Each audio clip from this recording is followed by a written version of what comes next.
Welcome back to my new another blog. দেখো আমি স্নান টান করে চলে এসেছি রান্নাঘরে। আর কেন এসেছি তোমরা একটু পরেই জানতে পারবে। আর ভাতটা বাড়ার সময় দেখো আমার সাথে কীরকমভাবে মুয়ে হয়ে যায়। তো দেখো আমি তো এরকমভাবে ঢালতে পারি না, তাও ঢালতে গেছি ওস্তাদি মেরে কী হবে। তারপরে হাত দিয়েই ঠিক করতে হলো সব জিনিসটা। তারপরে টেবিলে গিয়ে বেশি কিছু তো রান্না করিনি, মাছ করেছি, ডাল করেছি, আর একটা মাছের ভাজা আর স্যালাড আর মিষ্টি, এটুকুই বাবার জন্য করতে পেরেছি। সকাল থেকে খুব তাড়াহুড়োর মধ্যে আজকে রান্না করেছি।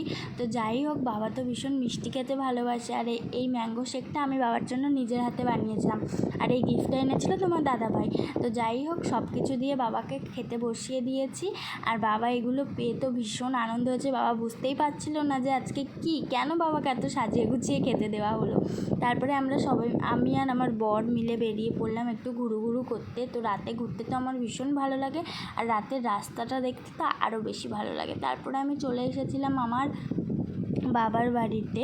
তো ওখানে একটু গল্প সল্প করার পর আমি আবার চলে এসেছিলাম আমার শ্বশুর বাড়িতে, কারণ ওখানে এখনও ফাদার্স ডে কেক কাটিং বাকি আছে। তো এইটুকুই ছিল আজকের ভিডিও। আর বাবা তো এগুলো পেয়ে খুব খুশি।